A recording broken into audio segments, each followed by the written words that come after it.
Assalamualaikum warahmatullahi taala wabarakatuh. Selamat kembali ke episod kedua Tanya Dr. Azizan. Sebelum ni, kalau anda belum tengok, pastikan anda tengok episod 1. Kita bercakap tentang soalan-soalan yang 10 soalan yang dihantar di tanya.azizanosman.com. Itu tempat dia kalau anda nak tanya soalan. Episod kali ni kita memilih, bukan saya pilih, tim saya pilih.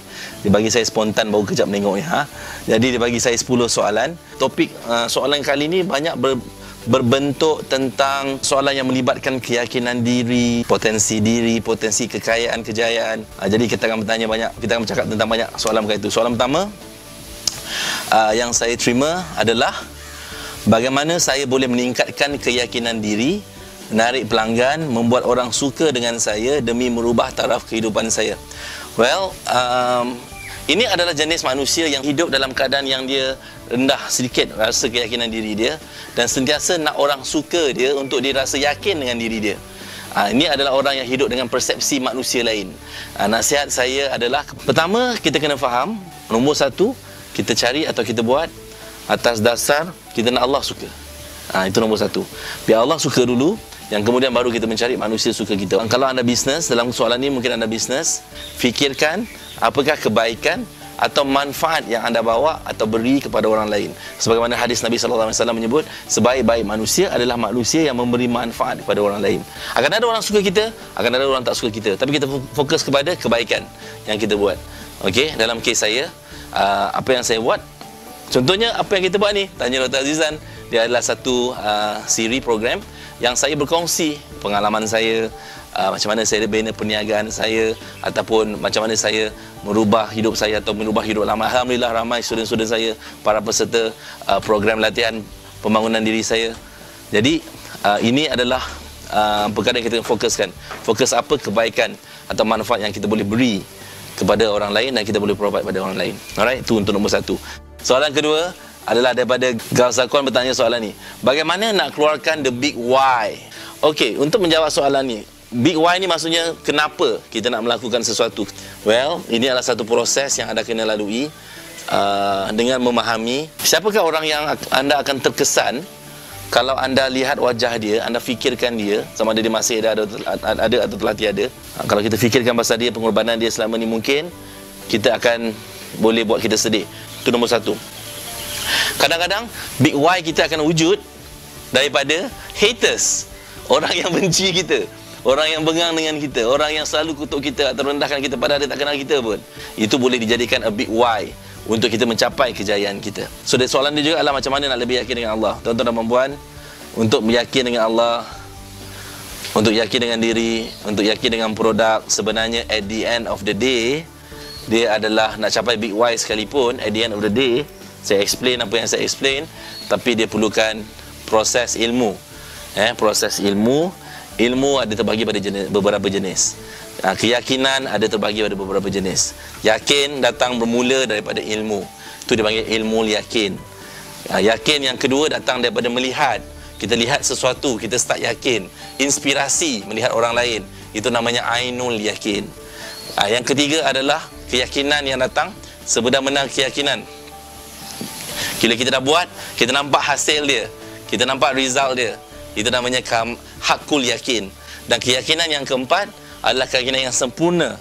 Kita betul-betul dah experience, kita totally convinced, tak ada siapa boleh challenge apa benda yang you percaya. Yakin dengan Allah tu totally perfect, totally surrender. Itu namanya kamalul yakin, keyakinan yang sempurna. So keyakinan pun ada proses. Bermulanya dia, tapak bermula pertama adalah ilmu yakin. Sebab tu carilah ilmu. Carilah ilmu. Nak kenal Allah, kena ada ilmu. Nak kenal diri, mesti ada ilmu. Nak buat bisnes, mesti ada ilmu. Semua benda kunci dia ilmu. Alright? Fikir-fikirkan. So itu soalan kedua. Soalan ketiga adalah, bagaimana nak tetapkan pendirian untuk memulakan perniagaan, kerana bila saya melihat bisnes orang lain, semua pun saya berminat nak buat, tapi tak buat. Macam mana nak tetapkan pendirian? Tuan-tuan dan puan-puan, macam mana kita nak tahu bisnes tu bagus atau tak bagus untuk kita? Sebenarnya kita tak tahu. So dia perlukan dua pendekatan. Pendekatan yang pertama, kita kena buat istikharah. Itu pendekatan pertama. Saya ingat lagi pada tahun 2008 bila saya buat keputusan untuk terminate kontrak saya dengan advertising firm, syarikat pengiklanan yang saya handle, yang saya involve sebelum ni selama 7 tahun. Saya ambil masa 40 lebih hari untuk tiap-tiap hari buat istikharah, untuk buat keputusan tu nak terminate kontrak itu 40 lebih hari. Tiap-tiap hari saya buat istikharah, buat solat, apa semua, buat istikharah, minta ya Allah kau tunjukkanlah apa yang patut aku buat, apa patut aku buat. Itu pertama. Yang kedua, bila dah buat istikharah tu juga, kita perlukan ilmu, kita perlukan mentor untuk kita dapatkan sedikit idea. Tapi mentor tak boleh buat keputusan 100% untuk kita, sebab at the end of the day, ini hidup kita, kita yang kena buat keputusan. So kita buat keputusan dengan kita minta pada Allah, and then pada masa yang sama kita buat sesuatu dulu. So anda tanya saya jawab istikharah adalah pertama, yang kedua kita buat dulu apa yang depan mata kita. Daripada situ nanti kita akan fine tune, kita akan adjust. Alright, so macam itulah. Alright, itu jawapan untuk soalan ketiga. Soalan keempat, bagaimana saya tahu saya di track yang betul? Semua yang doktor ajar, dia kata saya aplikasikan dalam bisnes mula bergerak. Semua berjalan seperti perancangan, tapi saya rasa momentum saya masih slow. Adakah saya perlu bersyukur dan buat secara konsisten perancangan saya? Tuan-tuan dan puan-puan, ada satu perkataan saya ajar, namanya sort baro. Sort baro tahu? Sabar. Ada banyak perkara dalam hidup ni, bila kita baru mula-mula nak start, momentum dia slow. Tapi makin lama dia makin laju. Saya panggil dia sebagai snowball effect. Snowball effect ni adalah kadang-kadang kita nak move tu memang sangat susah mula-mula, sebab kita belum dapat momentum, the power of momentum. Contoh, kita baling batu daripada atas salji. Nak gerakkan batu tu mula-mula nak push bukan senang. Tapi bila kita dah start push, mula-mula dia akan perlahan-lahan turun, ketek. Tapi lama-lama dia akan kumpul salji. Kumpul, makin laju. Lama-lama makin laju. Jadi snowball yang boleh menghancurkan rumah. Apa message dia? Sama, momentum. Kita buat, kita tahu kita bergerak, tambah lagi momentum. Fast action, fast result. Ada satu lagi adalah massive action, massive result. So, kalau anda rasa apa yang anda buat tu slow, anda cepatkanlah proses anda tu. Buat lebih cepat, lebih pantas. Itu proses dia. Soalan kelima, bagaimana saya nak bahagikan diri saya dan orang sekeliling saya, contohnya seperti saya sebagai seorang isteri, menantu dan ibu. Tuan-tuan dan puan-puan, bahagia datang dalam memberi. Bahagia datang, erti bahagia terletak pada memberi. Bila kita memberi, kita akan lebih bahagia. Dan the best part about bahagia ni juga adalah yang kita kena faham, give unconditionally and love unconditionally. Ramai orang beri, dia expect dia dapat balik. Dia akan kecewa. Sebab bila dia buat sesuatu, dia expect dia dapat balik. Especially dengan orang yang kita sayang. Kita sayang dia, kita sanggup buat sesuatu untuk dia, kita nak bahagiakan dia, walaupun kita tak dapat apa-apa daripada dia. It's alright. Itu namanya love unconditionally. Itu bukan senang. Sebab most of the time orang buat satu, dia expect dia dapat sesuatu. Tapi dalam perhubungan, bila kita nak bahagiakan orang yang berada di sekeliling kita, orang yang kita sayang, it's not about business. It's not a business. It's about love. Allah memberi kita unconditionally, tuan-tuan dan puan, setiap hari. Dan kalau kita nak kaya, berjaya dunia, bahagia akhirat, kita kena belajar untuk bersyukur, belajar untuk berterima kasih. Bila kali terakhir kita, dan memberi ucapan terima kasih itu juga adalah memberi sumbangan, bantuan, apa yang kita mampu itu juga adalah memberi, especially untuk orang yang kita sayang. Okay, so itu untuk soalan yang kelima. Soalan yang keenam. Soalan yang keenam, saya ditanya soalan ni. Bagaimana saya mencari kekuatan merintangi saat-saat yang susah senang, okay? Saat-saat yang susah di mana orang lain akan menghentam diri. Bagaimana selepas tu doktor step by step berjaya meningkatkan taraf hidup dan lifestyle. Tuan-tuan dan puan-puan, saya suka nak sebut apa yang disebut oleh salah seorang guru saya, Habib Alwi Idrus Al-Idrus. Dia sebut, dia kata, Azizan, makin tinggi layang-layang tu naik, makin kuat angin di atas. Lagi tinggi layang-layang tu tak naik, dia perlukan angin lebih kuat. Sebab kalau tak ada angin yang kuat, macam mana layang-layang nak naik? Yang penting kita pegang di bawah ni, talinya tu dengan baik. Apa mesej dia? Mesej dia ialah kita nak capai sesuatu dalam hidup ni, makin tinggi kita nak naik, kita perlukan cabaran. Cabaran adalah ibarat baja. Okey, di mana kita perlukan cabaran yang akan membuatkan kita akan pergi lebih jauh. So bila kita faham tu, kita tak akan risau, ataupun kita bukan tak risau, tapi kita akan ambil cabaran sebagai satu perkara yang boleh menonjakkan kita lebih jauh. Sebab kita perlukan cabaran untuk kita lebih berjaya. So anda tanya saya, bagaimana saya mengharungi atau melalui situasi, mungkin ada orang kutuk saya, orang kritik saya, hated saya, orang pun tak kenal saya, orang tak puas hati dengan like saya, orang tak puas hati saya buat program ni. Ada orang tak puas hati, so tak apa. Yang penting kita tahu apakah manfaat yang kita beri kepada orang lain. Itu nombor satu. Yang penting saya tahu. Ada orang yang suka dengan apa yang saya kongsikan ni. Yang tak suka, tak apa. Kau tak suka, sudah. Nama kau Joya. Contohlah, macam tu lah kan. So, kita ada mentality yang it's alright. Ada orang tak suka kita. Ibu Rasulullah SAW pun ada orang tak suka. Bukan tak suka lagi, ada orang ajak perang. Kan? So, it's okay. Yang penting, kita clear niat kita. Inna amalun biniat. Segala perbuatan bermula dengan niat. Janji kita niat kita betul. Perjalanan kita baik. Matlamat kita baik. InsyaAllah. Alright? So, itulah datangnya kekuatan dia. Dan macam mana saya menaikkan taraf hidup saya perlukan ilmu. Anda boleh ulang tanya saya lagi 7,777 kali. Apakah yang merubah hidup saya? Adalah Alhamdulillah ilmu. Mentor, ilmu, belajar daripada mentor yang berjaya, dapatkan ilmu yang betul daripada mentor yang berjaya, belajar strategi yang betul, sistem yang betul, tindakan yang luar biasa, dan impian saya jelas. Intention saya pun jelas. Itu pegangan saya, formula yang saya pegang daripada dulu lagi. Tak senang, tak mudah, tapi lagi lama anda praktis, lama-lama anda akan lebih bagus. Alright? Itu soalan nombor 6. Terima kasih untuk soalan tersebut. Apakah langkah pertama yang perlu saya ambil bagi memastikan perniagaan yang saya pilih dapat memberikan impak yang besar dalam hidup saya dan setelah bergelar usahawan, ianya berterusan dan berkembang di masa hadapan? Sebenarnya balik pada ilmu juga. Okey, kalau anda belajar ilmu pemasaran, kalau anda belajar pemasaran daripada kelas saya, anda akan tahu. Atau pergi cek buku saya. Anda tanya saya, saya balik pada soalan jawapan tadi, istiharah tu kena sentiasa. Tiap-tiap hari kita mesti istiharah. Itu nombor satu. Setiap hari bukan hanya kita nak pilih jodoh, nak pilih bisnes, kita kena istiharah. Setiap hari kita kena istiharah. Supaya mudah-mudahan apa yang kita buat, Allah pimpin. Nombor dua, kita buat dalam cerita bisnes, kita buat dulu apa yang menguntungkan depan mata kita. Ramai orang cakap, aku minat bahagian tu lah, aku nak buka kilang kain. 42 tahun kerja makan gaji, tiba-tiba nak buka kilang kain. Kan? Itu namanya feeling. That's why, apa yang kita advise, business, asas dia, permulaan dia, belajar buat duit. Apa permulaan dia? Belajar buat duit. Nanti bila dah ada duit, baru start berangan. Baru start fikir, aku nak buat aku punya minat tu. Aku nak buat tugu negara. Buatlah apa anda nak buat bila ada start ada duit. Belajar buat duit dulu. Kadang bisnes yang pertama yang kita buat tu bukan bisnes yang kita betul-betul nak. It's okay. Suka apa yang kita buat, lama-lama kita boleh buat apa yang kita suka. Alright? Terima kasih. Itu soalan nombor 7. Terima kasih banyak.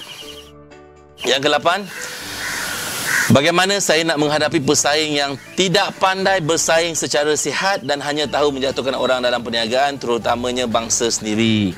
Tuan-tuan dan puan-puan, anda tanya saya. Saya punya jawapan ialah lantak pi dengan dia. Itu jawapan saya. Kita sibuk fokus sangat kepada orang lain, kita lupa fokus apa benda baik yang kita buat. Okay? Kalau kita punya perniagaan ni bagus, membantu orang, kita just fokus, keep on doing that. Orang yang menjatuhkan orang lain ni, dia ada negative energy dan dia akan tarik negative energy tersebut. Tapi kalau you fokus pula pada negative energy tu, you buang masa. Baik you fokus untuk bantu lebih ramai orang. So kita fokus pada orang yang nak belajar. Kita jangan buang masa melayan orang yang tak nak. And anyway, belajar prinsip ni. SW, SW, SWN. Saya ulang balik. SW, SW, SWN. Some will. Ada orang nak. Some won't. Ada orang tak nak. So what? Next. Okay, belajar prinsip tu. Dalam Malaysia ada 30 juta penduduk. Seorang tak suka, ada lagi 29.99 juta penduduk. 5 orang tak suka, ada 29 point tak berapa banyak lagi juta orang. Ada semua orang tak suka. Kat Facebook ada kawan 5,000. Kalau ada 5,000, ada 5,000 orang suka kita. Kau tahu kenapa dia kawan kita? Kan? Kalau dia tak suka, suruh dia unfriend. Okay? So point saya apa? Fokus pada siapa yang nak, siapa yang suka. Soalan yang ke-9, kita dapat soalan ni. Saya ditanya soalan ni, apakah mindset, mentality, attitude atau sikap yang paling efektif untuk disebarkan kepada seluruh generasi Y golongan belia umur antara 20 ke 30. Oh, saya tak masuk lah generasi Y ni. Saya generasi X agaknya. Okey, untuk memastikan culture atau budaya di masa hadapan terjamin dan wujudnya golongan besar orang-orang yang indah sikap dan pemikirannya. Jadi apa yang kita perlu terapkan kepada generasi Y? Kalau tanya saya, ilmu nombor 1 adalah ilmu akhlak, ilmu agama, ilmu tasawuf, ilmu yang menundukkan dia hati dia kepada Allah, ilmu yang menundukkan dia untuk mudah berurusan dengan manusia. Itu ilmu yang kita perlukan. Ilmu agama, ilmu tauhid, ilmu ibadah, ilmu yang berkaitan dengan akhlak. Sebab saya tahu apa yang boleh memelihara anak-anak kita adalah agama. Tidak susah untuk mendapatkan dunia. Kita pegang agama, insya-Allah dunia tu mudah. Kita nak keberkatan rezeki, agama. Kita nak rezeki mencukupi, agama. Nak jadi kaya banyak duit, bukan kita jual agama, tak. Bila kita ada pegangan agama, kita boleh jadi paling kaya sekalipun. Tapi dunia tu, duit tu tak masuk dalam hati kita. Kita akan gunakan duit tu untuk kebaikan bila kita ada agama. Tapi jangan jual agama demi kepentingan diri. Itu yang kita tak nak buat. So, apa poin dia untuk generasi Y? Kalau tanya saya, kita perlu menanamkan balik. Kita perlu menguatkan. Bukan kat sekolah tak belajar agama, belajar, tapi tak cukup kuat, tak cukup banyak, tak cukup bagus tuan-tuan dan puan. Kita jangan suruh orang kerajaan sesiapa pergi tukar perkara ni. Sebab kita tak mampu nak merubah semua orang. Tapi apa yang saya boleh buat? Saya terapkan pendidikan agama, alhamdulillah, pada anak-anak saya. Saya masukkan pendidikan agama ni secara tak langsung ke dalam kelas-kelas saya untuk mengajak orang sujud pada Allah, syukur pada Allah, submit pada Allah, dekati ilmu agama. Sebab itu saja yang kita boleh guna dunia, kita boleh guna akhirat. Jadi generasi Y, tanya saya, kita kena ajak lebih ramai ke masjid, majlis-majlis ilmu. Sebab tu kita adakan majlis-majlis ilmu. Kenapa? Sebab saya tahu pendekatan yang boleh buat kita bahagia dunia, bahagia akhirat adalah ilmu agama. Okey? Mudah-mudahan itu menjawab soalan anda. Yang ke-10. Okey? Soalan yang ke-10. Soalan dia adalah, saya melalui kisah yang sedih. Itu soalan dia. Awal-awal soalan dah main biola. Saya melalui kisah yang sedih sehingga tidak mahu menjalankan bisnes keluarga dalam bidang perniagaan makanan. Saya pun belajar sampai universiti dan bertekad untuk bekerja memulihkan situasi kehidupan keluarga saya. Tapi saya hanya dapat bekerja beberapa tahun, terpaksa pula berhenti jaga keluarga dan sampai itu menjalankan bisnes keluarga saya. Apa yang saya fokus dulu, berniaga atau bekerja? Apalah soalan dia ni? Soalan dia ni adalah soalan namanya keliru. Soalan keliru. Sian sebenarnya orang yang ada soalan keliru ni, sebab dia tak tahu apa yang sebenarnya dia nak. Anda tak kenal potensi diri anda yang sebenar. Saya mencadangkan anda kalau rajin baca, kalau rajin. Saya tak suruh anda buat apa. Saya suruh anda baca sedikit buku. Baca buku saya. Pergi cari buku Magnet Kekayaan dan Kejayaan. Bukan nak kaya saja baca buku ni, nak bahagia, nak berkat, anda bacalah buku ni. Selain daripada baca Al-Quran, selain daripada rajin baca Al-Quran atau faham maknanya, baca buku saya tu. Sebab dalam tu akan mengajak anda untuk memahami perkara berkaitan kehidupan, insya-Allah. Alright. So anda nak tanya saya apa jawapan dia, saya tak boleh nak jawab. Apa yang dia patut fokus dulu, saya tak tahu apa yang dia patut fokus dulu. Kalau tanya saya mesti suruh you berniaga. Tapi nak berniaga pun mesti ada ilmu. You mesti ada ilmu. Cari episod 1, tengok balik tentang berniaga. Alright. Saya rasa itu apa yang anda patut lakukan. Kalau anda berkesempatan, anda hadir, ada satu kelas saya, Intensif Magnet Kekayaan dan Kejayaan.